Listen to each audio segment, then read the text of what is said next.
সংসার মানে কঠিন বাস্তবতা, যে বাস্তবতা আমাদের প্রত্যেকটা নারীর সম্মুখীন হতে হয়। হ্যালো এভরিওয়ান, আসসালামু আলাইকুম। আমি লিলি আর লিলিস ফ্যামিলিতে আপনাদের সবাইকে ওয়েলকাম জানাচ্ছি আরেকটা ব্লগ ভিডিও দেখার জন্য। আশা করি যে যেখান থেকে আমাকে দেখছেন এবং শুনছেন সবাই আল্লাহর অশেষ রহমতে ভালো আছেন।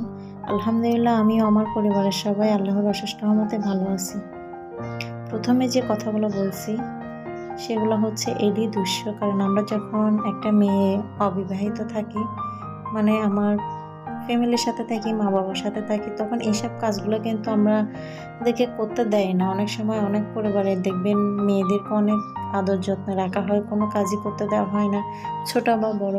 কিন্তু আমরা যখন সংসার জীবনে পা রাখি তখন ছোট বড় কোনো কাজই আমাদের কাছে মানে কোনো পার্থক্য থাকে না, কোনটা ছোট কাজ কোনটা বড় কাজ, কোনটা একসাথে অনেক বেশি হয়ে যাচ্ছে বা কম হচ্ছে, এই জিনিসগুলো তখন আমরা ভেদাভেদটা ভুলে যাই।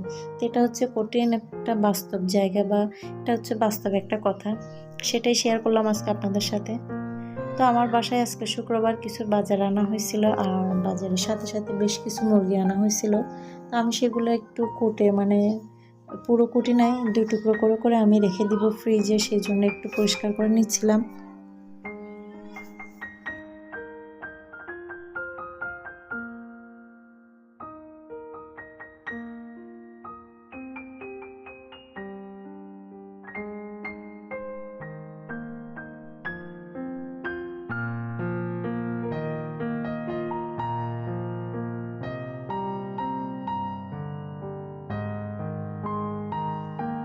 আর এই যে মুরগিগুলো কোটার পরে আমি কিছু বক্স নিয়েছি, মানে বক্সে রাখার জন্য, বাট বক্সে দেখা যাচ্ছে 1 পিসের বেশি মানে এটার মধ্যে আটবে না, কারণ মুরগিগুলো যেহেতু আমি 2 পিস করছি, বেশি টুকরো করি না, তো একটা বক্সে 1 পিসের বেশি আটতেছে না। তো সেই জন্য আমি আবার বক্স রেখে দিয়ে কিছু পলিথিন নিয়ে নিয়েছি, কারণ পলিথিনে রাখলে দেখা যাবে একটা মুরগি একসাথে রাখা যাবে। অনেক সময় রান্না করার সময় দেখা যায় একটা বা একাধিক বের করতে হয়, ছোট এক টুকরা দিয়ে তার পুরো পরিবারের জন্য হয় না। তো সেই জন্য আমি আবার বক্সগুলো অ্যাভয়েড করে কিছু পলিথিন নিয়ে নিলাম। তো পলিথিনগুলোর অবস্থা দেখেন, যখন আমি মুরগিগুলো নিচ্ছি তলা দিয়ে অনেকটা মানে যেটা ওটা আঠালো লাগানো থাকে ওটা খুলে গেছে।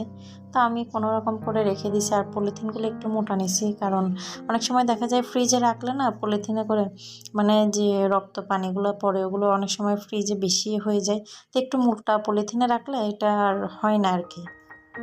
তো এই কাজে আমাকে আপনাদের ভাইয়া হেল্প করছে, মানে পলিথিনগুলো আমাকে আগায় আগায় দিচ্ছিল উনি। আর এরপরে আমি কিছু মুরগি কুটে নিয়েছিলাম আজকে রান্না করার জন্য।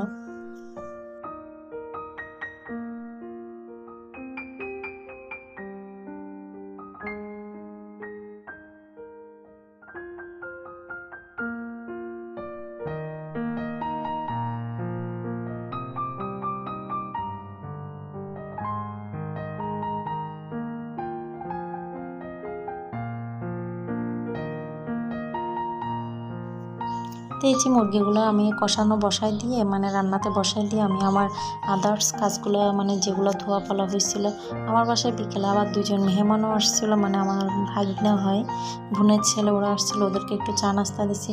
তো এদিকে বাজার সাজার গুছানো, মেহমান আসাতে একটু কাজগুলো জমে গেছে, তো সেগুলোই আমি তাড়াহুড়ো করে পরিষ্কার করে নিচ্ছিলাম।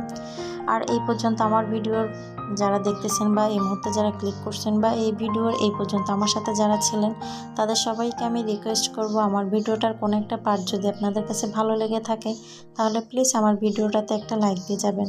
আর যদি এই ধরনের ভিডিও আরও দেখতে চান তাহলে প্লিজ আমার চ্যানেলটা সাবস্ক্রাইব করে নেবেন এবং আমার পরিবারের পাশে থাকবেন। আর যারা অলরেডি এই কাজটা করে দিয়েছেন তাদের সবাইকে আমি আন্তরিকভাবে অনেক অনেক ধন্যবাদ জানাই।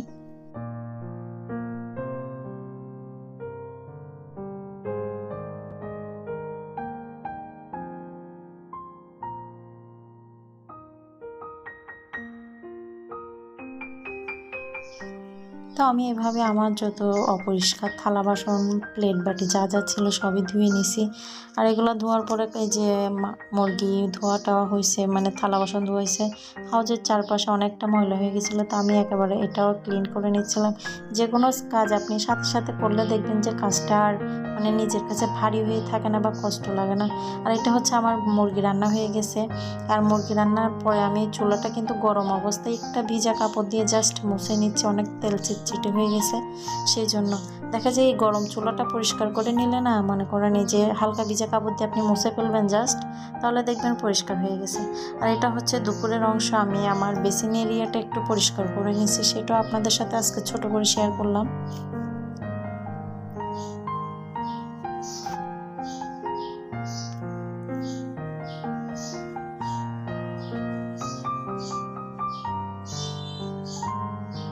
তো আমি বেসিনটা পরিষ্কার করে উপরে যে শ্যাম্পুর বোতল বা ডেটলের বোতলগুলো রাখা হয়েছে, আমার বাসায় সব এখানেই রাখা হয়, কারণ আমার ছোট ছোট বাচ্চা আছে 3টা। ওরা অনেক সময় দেখা যায় অনেক কিছু ঢেলে দেয় বা চোখে মুখে দিবে, সেই জন্য একটু উপরে করে রাখি যেন ওরা ধরতে না পারে। তো ভিডিওটা এখানেই শেষ করব। সবাই ভালো থাকবেন, সুস্থ থাকবেন। আসসালামু আলাইকুম, আল্লাহ হাফেজ।